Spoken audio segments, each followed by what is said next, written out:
اعوذ باللہ من الشیطان الرجیم بسم اللہ الرحمن الرحیم وقال الذين كفروا إذا كنا ترابا وآباؤنا إنا لمخرجون، اور ان لوگوں نے کہا جو کافر ہیں، جب ہم اور ہمارے باپ دادا مر کر مٹی ہو جائیں گے تو کیا ہم دوبارہ نکالے جائیں گے؟ لقد وعدنا هذا نحن وآباؤنا من قبل إن هذا إلا أساطير الأولين، یہ وعدہ ہم سے اور ہمارے آبا و اجداد اور ان سے بہت پہلے والوں سے ہوتا چلا آ رہا ہے، یہ سب پہلے لوگوں کے پرانے قصے اور افسانے ہیں۔ یہ سورہ نمل کی 66 اور 68 نمبر کی آیتیں ہیں۔ اس میں وہ کفار کا نقل اللہ تعالیٰ نے قول نقل کیا ہے جو شروع سے جو شک و شبے میں مبتلا تھے کہ مرنے کے بعد دوبارہ اٹھائے جانے کے بارے میں، یعنی باعث بعد الموت کے بارے میں ہمیشہ سے وہ شک و شبے میں رہے، اور یہ عقل سے بعید سمجھتے تھے اس کو، اور یہ سمجھتے تھے کہ ایسے کیسے ممکن ہو سکتا ہے۔ ان کی عقلوں میں یہ بات نہیں آ رہی تھی، اور بار بار اپنے نبیوں سے یہ سوال کرتے تھے کہ کیا دوبارہ مرنے کے بعد ہم اٹھائے جائیں گے، جبکہ ہڈیاں ہماری ریزہ ریزہ ہو جائیں گی، بوسیدہ ہو جائیں گی، اس کے بعد کون ہے اس کو اٹھانے والا؟ تو اس کا مدلل جواب اللہ تعالیٰ نے مختلف صورتوں میں مختلف انداز میں دیا ہے۔ سورہ صافات میں بھی، سورہ واقعہ میں بھی، سورہ یاسین میں بھی۔ سورہ صافات میں اللہ تعالیٰ نے فرمایا اِذَا كُنَّا تُرَابًا وَآبَاؤُنَا أَئِنَّا لَمَبْعُوثُونَ أَوْ آبَاؤُنَا الْأَوَّلُونَ قُلْ نَعَمْ وَأَنْتُمْ دَاخِرُونَ، وہاں پر بھی یہی پوچھا کیا ہم دوبارہ اٹھائے جائیں گے، نئی زندگی ہم کو ملے گی؟ اِذَا كُنَّا تُرَابًا وَآبَاؤُنَا أَئِنَّا لَمُخْرَجُونَ، یعنی ہمارے آباء و اجداد بھی دوبارہ جو ہے اٹھائے جائیں گے مرنے کے بعد؟ تو اللہ تعالیٰ نے فرمایا کہ ہاں،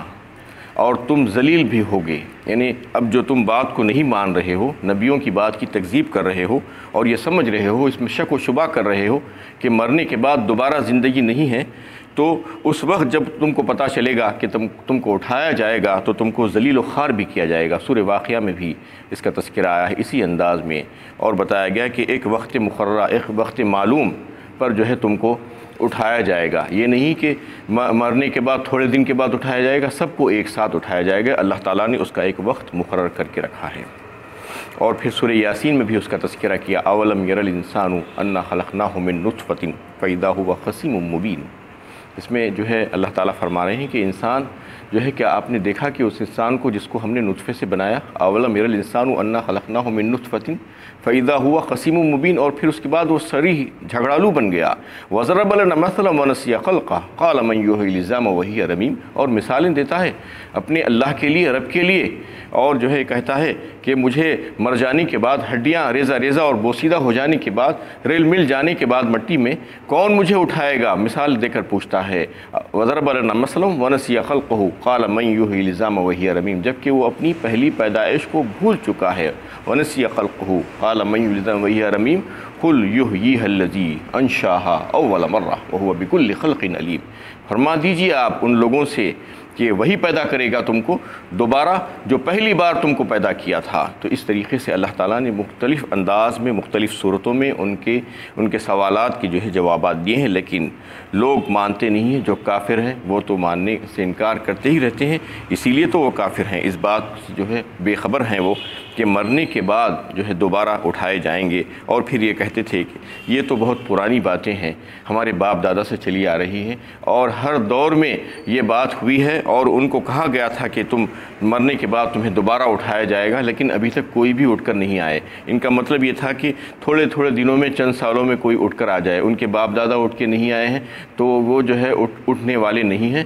یعنی اللہ تعالیٰ تو ایک وقت مقرر کرے ہیں، وہ وقت پر ہی سب اٹھیں گے۔ یعنی کوئی ابھی نہیں مرا ہے تو اس کا مطلب یہ نہیں کہ کبھی بھی نہیں مرے گا، کوئی ابھی بیمار نہیں ہوا ہے تو اس کا مطلب یہ نہیں ہوگا کہ جو ہے وہ کبھی بھی بیمار ہی نہیں ہوگا، اس کا مطلب یہ نہیں ہے۔ ان کو یہ بات سمجھ میں نہیں آ رہی تھی۔ ان ھذا الا اساطیر الاولین، اور ان تمام باتوں کو سن کر یہ کہتے تھے کہ یہ پرانے لوگوں کے قصے ہیں، کہانیاں ہیں، تم لوگ ہم کو سنا رہے ہو، یہ کوئی اصل بات نہیں، ہم اس کو ماننے والے نہیں ہیں۔ قل سیروا فی الارض فانظروا کیف کان عاقبۃ المجرمین، اے نبی صلی اللہ علیہ وسلم ان سے کہیے کہ زمین کے مختلف ملکوں میں گھوم پھر کر دیکھو کہ مجرمین کا کیا انجام ہوا جنہوں نے پیغمبروں کا کہنا نہ مانا اور تعلیمات الہی کا انکار کیا۔ اس میں اللہ تعالیٰ ان لوگوں سے کہنے کے لیے کہا نبی صلی اللہ علیہ وسلم سے کہ کہہ دو ان لوگوں سے، ان احمقوں سے جو یہ بات کو سمجھنے کے لیے تیار نہیں ہیں، وہ آنکھیں کھول کر دیکھیں اور پھریں زمین میں چلے پھریں اور پھر کر دیکھیں کہ مجرمین جو تھے، جو نبیوں کی تکذیب جنہوں نے کی تھی، ان کا کیا انجام ہوا، ان کے اوپر اللہ تعالیٰ کا کیسے عذاب آیا، جبکہ ان کے نبی نے ان سے یہ بات بتائی تھی اور وہ بات سچ ثابت ہوئی کہ تم اگر نافرمانی کرو گے تو تمہارے اوپر اللہ کا عذاب آئے گا اور ہلاک کر دیے جاؤ گے۔ جبکہ یہ بات سچ ثابت ہوئی تو پھر قیامت اور اس کے بعد موت اور اس کے بعد کی زندگی جو قیامت کی آنے والی ہے، تو اس میں وہ بات وہ سچے کیوں نہیں ہو سکتے؟ اس میں یقیناً اس میں بھی وہ سچے ہیں اور وہ کہہ رہے ہیں، سچ بات کہہ رہے ہیں، اس پہ یقین کرنا چاہیے۔ وَلَا تَحْزَنْ عَلَيْهِمْ وَلَا تَكُنْ فِي ضَيْقٍ مِّمَّا يَمْكُرُونَ، اے نبی صلی اللہ علیہ وسلم آپ ان کا یہ حال دیکھ کر ملول نہ ہو اور جو کچھ مکر و فریب وہ کر رہے ہیں اس سے آپ تنگی محسوس نہ کریں۔ اس میں اللہ کے نبی صلی اللہ علیہ وسلم کی تسلی ہے کہ یہ لوگ آپ کی بات نہیں مان رہے ہیں، آپ کی تکذیب کر رہے ہیں، انکار کر رہے ہیں، تو آپ ان سے جو ہے دل برداشتہ مت ہو، آپ جو ہے آپ کا دل تنگ نہ ہو، یہ تو ایسا ہی کرتے آئے ہیں، شروع سے ایسا ہی ہوتا آیا ہے۔ وَيَقُولُونَ مَتَى هَذَا الْوَعْدُ إِن كُنتُمْ صَادِقِينَ، اور وہ کہتے ہیں اگر آپ سچے ہیں تو یہ وعدہ عذاب کا کب پورا ہوگا۔ اور پھر جب نبی نے ان سے یہ بات کہی کہ تم بات نہیں مانو گے تو تمہارے اوپر عذاب آئے گا، تو پوچھتے ہیں کہ اچھا عذاب آئے گا تو پھر کب آئے گا؟ اگر تم سچے ہو تو بتاؤ تو صحیح، اس کا وقت ہم کو بتلاؤ۔ عذاب اللہ تعالیٰ کا جو آتا ہے وہ 3 شکلوں میں آتا ہے۔ ایک تو یہ ہو سکتا ہے کہ دنیا ہی میں جو ہے عذاب آ جائے انسان کے اوپر اور جو ہے وہ ہلاک ہو جائے، یا اور کوئی مشکل و پریشانی میں پڑ جائے، یا موت آتی ہے تو پھر موت، اور پھر موت کے بعد کے حالات جو ہیں وہ بھی اس کے لیے عذاب ہی ہوں گے۔ اور تیسری شکل جو ہے آخرت کا، یعنی جو عذاب ہے وہ ہمیشگی کا عذاب ہے، وہ تو ہونے والا ہی ہے جو اس قسم کی نافرمانی کی حرکتیں کر کے یہاں سے جاتا ہے۔ قُلْ عَسَىٰ أَن يَكُونَ رَدِفَ لَكُم بَعْضُ الَّذِي تَسْتَعْجِلُونَ، اے نبی صلی اللہ علیہ وسلم ان سے کہیے کیا عجب ہے کہ اس کا کوئی جز لاحق ہی ہو چکا ہو اور تم تک پہنچنے ہی کو ہے جس کی تم جلدی کر رہے ہو۔ وَإِنَّ رَبَّكَ لَذُو فَضْلٍ عَلَى النَّاسِ وَلَكِنَّ أَكْثَرُهُمْ لَا يَشْكُرُونَ، اور اے نبی صلی اللہ علیہ وسلم آپ کا پروردگار لوگوں پر بڑا فضل فرمانے والا ہے،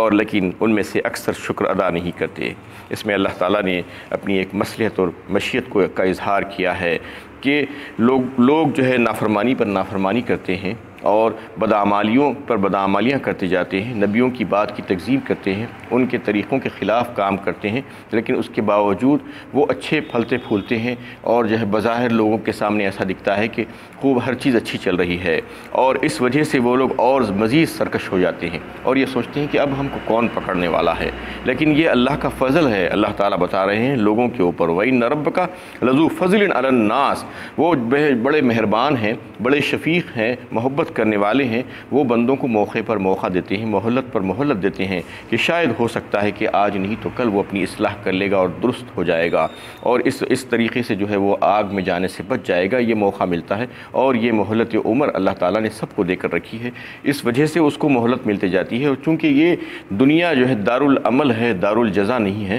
سب کو جو ہے یہاں پر عذاب نہیں آ سکتا، اس لیے کہ یہاں پر بعض وقت جو عذاب آتا ہے وہ ایک نمونے کے طور پر آتا ہے، لیکن اصل عذاب جو ہوگا، جو سزائیں ہوں گی وہ تو آخرت والی زندگی میں ہوگی، قیامت میں ہوگی، ابھی سے نہیں ہوگی، ابھی تو کچھ نمونے کے طور پر، سیمپل کے طور پر اللہ تعالیٰ بھیجاتے ہیں، تو یہ لوگ اگر نہیں آتا ہے ان کے اوپر تو یہ سمجھتے ہیں کہ اب کون پکڑے گا ہمیں، یہ تو جو ہے چلتا ہی رہے گا، ہم جو چاہیں کریں، ہم کو کوئی پوچھنے والا نہیں، وَلَكِنَّ أَكْثَرُهُمْ لَا يَشْكُرُونَ، لیکن ان میں سے اکثر ایسے ہی ہیں کہ شکر گزاری نہیں جانتے، وہ اللہ کا شکر ادا کرنا ان کو نہیں معلوم، مہلت سے فائدہ اٹھانا وہ نہیں چاہ رہے ہیں۔ وَإِنَّ رَبَّكَ لَيَعْلَمُ مَا تُكِنُّ صُدُورُهُمْ وَمَا يُعْلِنُونَ، اور جو منصوبے ان کے سینوں میں چھپے ہوئے ہیں اور حقیقت کے خلاف جو کچھ وہ ظاہر کرتے ہیں، آپ کا پروردگار ان سب کو جانتا ہے۔ اس میں اللہ تعالیٰ نے ایک بات بتائی کہ وہ جو کچھ بھی سوچتے ہیں اور وہ جو کچھ بھی کرنے کی کوششیں کرتے ہیں، جو مکر کید کی باتیں جو ہے وہ کرتے ہیں اور دلوں میں رکھتے ہیں اور جو ہے سینوں میں چھپائے ہوئے پھرتے ہیں، کچھ لوگوں کے سامنے کہتے ہیں، کچھ کرتے ہیں الگ ہے۔ اس قسم کے جو کام کرنے والے جو لوگ ہیں وہ یہ نہ سمجھیں کہ ان کو چھوڑ دیا جائے گا، وہ منمانی کرتے رہیں گے، نہیں، بلکہ یہ اللہ تعالیٰ کی مشیت ہے، حکمت ہے کہ اللہ تعالیٰ جو ہے انسانوں کو جو پیدا کیے ہیں تو یہ چاہتے ہیں کہ بندے کو یعنی کام کرنے کا موقع ملے اور جو ہے اس کی آزمائش اور امتحان ہو جائے۔ خلق الموت والحیات لیبلوکم ایکم احسن عملا کہا سورہ ملک پارہ 29 میں اللہ تعالیٰ نے۔ یہ زندگی اور موت جو ہم نے تم کو دی ہے یہ صرف اس وجہ سے کہ ہم دیکھنا چاہتے ہیں کہ تم میں سے اچھے عمل کون کرتا ہے۔ تو اس طریقے سے اللہ تعالیٰ آزمائش کرنا چاہ رہے ہیں۔ تو آزمائش کرنے کے لیے جو ہے کچھ اختیارات کا دینا ضروری تھا، اور جو ہے اختیارات اگر سلب کر لیے جاتے تو پھر وہ آزمائش اور امتحان ہی کہاں سے ہو سکتا تھا۔ اس لیے اللہ تعالیٰ نے بندے کو اختیارات دے دیے اور جو ہے ارادے کی اور اختیار کی آزادی عطا فرما دی اور کہا کہ جو چاہے کرو، لیکن خیر اور شر دونوں اس کے سامنے واضح کر دیے گئے۔ لیکن اس کے باوجود جو ہے بندہ یہ سمجھتا ہے انسان کہ میں جو چاہے کر لوں گا، لیکن جو چاہے نہیں۔ اب دنیا میں تم کو موقع دیا گیا ہے، یہ آزمائش اور امتحان ہے۔ اگر اس میں امتحان میں اور آزمائش میں تمہارے اختیارات اگر ہم کھینچ لیتے اور تمہیں مجبور کر دیتے تو پھر اختیار یعنی آزمائش ہی کہاں سے ہو سکتی تھی۔ اللہ تعالیٰ یہ فرماتے ہیں کہ اس لیے کہ جو ہے ایک مثال کے طور پر کہ ایک ایگزام میں ایک بچہ جو ہے امتحان لکھ رہا ہے، اس کے ہاتھ سے قلم کھینچ لیا جائے اور کہا جائے گا کہ لکھو، تو کیا لکھے گا؟ کچھ بھی نہیں لکھ سکے گا اور اس کا نتیجہ بھی کچھ بھی نہیں آئے گا۔ یہی وجہ ہے کہ اللہ تعالیٰ نے اختیارات دیے ہیں، لیکن اختیارات انسان جو ہے اختیارات کا ناجائز استعمال کرتا ہے۔ وہ یہ سمجھتا ہے کہ میں بے باک ہوں اور میں جو چاہے کروں، میں آزاد ہوں۔ ایسا نہیں ہے، آزاد نہیں ہے۔ احسب الانسان ان یترک سدی، اللہ تعالیٰ پوچھ رہے ہیں سورہ قیامہ پارہ 29 میں، کیا انسان یہ سمجھتا ہے کہ اس کو یوں ہی چھوڑ دیا جائے گا؟ افحسبتم انما خلقناکم عبثا وانکم الینا لا ترجعون، اور سورہ مومنون میں اللہ تعالیٰ نے اس کو پوچھا ہے انسان سے، کیا انسان یہ سمجھ رہا ہے کہ اسے یوں ہی بیکار پیدا کر دیا گیا ہے، عبث پیدا کر دیا گیا ہے، کھیل کود کرے، تماشا کرے دنیا میں اور جو ہے اپنی منمانی زندگی گزارے؟ نہیں، اس کو ہماری طرف آنا ہے اور ہم اس کا حساب کتاب لیں گے۔ اور ما یلفظ من قول الا لدیہ رقیب عتید کہا سورہ قاف پارہ 26 میں اللہ تعالیٰ نے۔ تم یہ مت سمجھو کہ تم جو چاہے کر لو گے اور ہم کو اس کا پتہ نہیں، ہم کو تمہارے اعمال کا پتہ ہے، تمہاری باتوں کا پتہ ہے، تمہاری ہر چیز کا پتہ ہے، تمہارے خیالات کا پتہ ہے، تمہارے دل میں جو خیالات پیدا ہو رہے ہیں اس کو بھی ہم جانتے ہیں، اور ایک ایک لفظ نہیں نکل پاتا تمہارے منہ سے، بلکہ اس کے ساتھ ہی جو ہے محافظ، نگہبان، نگران تیار ہے ان الفاظ کو نوٹ کرنے کے لیے۔ کرامن کاتبین یعلمون ما تفعلون کہا، ایک نے دائیں اور بائیں بٹھا کر رکھ دیے ہیں اللہ تعالیٰ نے محافظ، نگران کو، کہ وہ جو ہے فوراً اس کو ریکارڈ کر لیتے ہیں۔ اس طریقے سے جو ہے یعنی مختلف انداز میں اللہ تعالیٰ اس کو سمجھانے کی کوشش کریں۔ سورہ یاسین میں بھی الیوم نختم علی افواہہم وتکلمنا ایدیہم وتشہد ارجلہم بما کانوا یکسبون کہا، اس دن جو جھوٹ بولنے والے ہوں گے ان کے جھوٹ کو جو ہے بند کر دیا جائے گا، ان کے منہوں پر مہر لگا دی جائے گی اور ان کی جلدیں کھالیں بولیں گی، ان کے ہاتھ اور پیر گواہی دیں گے۔ اس طریقے سے مختلف صورتوں میں اللہ تعالیٰ نے اس کا تذکرہ کیا ہے کہ آج ہی تم کو معلوم ہو جائے، یعنی تمہارا جھوٹ وہاں پر نہیں چلے گا۔ تم اگر جھوٹ بولنے کی کوشش کرو گے تو تمہارا ریکارڈ وہاں پر موجود ہوگا۔ ہم تمہارے اعمال سے غافل نہیں ہیں، بلکہ تمہارے اعمال کو ریکارڈ کیا جا رہا ہے، ایک ایک لفظ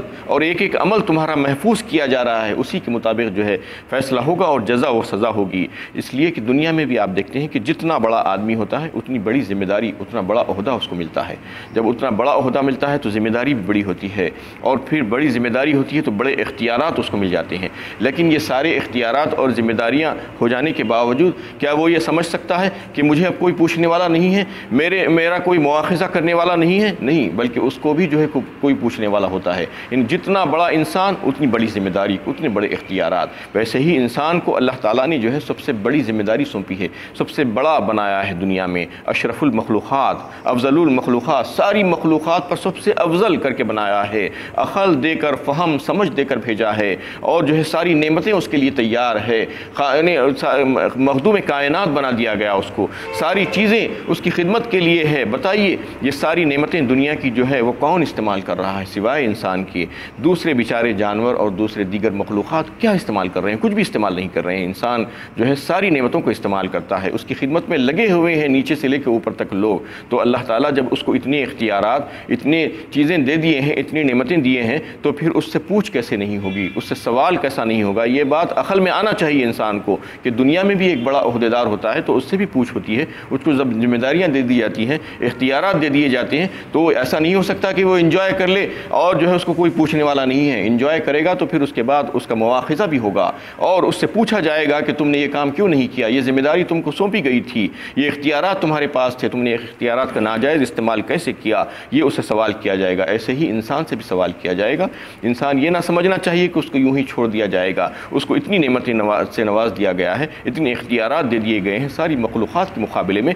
تو پھر وہ ایک ایک چیز کے بارے میں اس سے سوال و جواب ہوگا اور اس کو جو ہے وہاں پر ٹھیک اور درست بات کرنی ہوگی، ورنہ جو ہے اس کے منہ کو بند کر دیا جائے گا اور اس کے سارے اعضاء جو ہے اس کا جواب دیں گے۔ تو اس طریقے سے اللہ تعالیٰ یہ فرما رہے ہیں کہ ہم جو ہے ساری باتوں کو جانتے ہیں۔ وَمَا مِن غَائِبَةٍ فِي السَّمَاءِ وَالْأَرْضِ إِلَّا فِي كِتَابٍ مُبِينٍ، اور زمین و آسمان میں کوئی چیز ایسی نہیں ہے جو لوح محفوظ میں لکھی ہوئی نہ ہو، یعنی ہم نے پہلے ہی سے لکھ رکھا ہے۔ ساری مخلوقات کو پیدا کرنے سے 50,000 سال پہلے ان کی تقدیر کو ہم نے لکھ دیا ہے کہ وہ کیا کرنے والے ہیں اور کیا کریں گے۔ تو اس طریقے سے جو ہے ہم ساری چیزوں سے واقف ہیں، زمین و آسمان کے سارے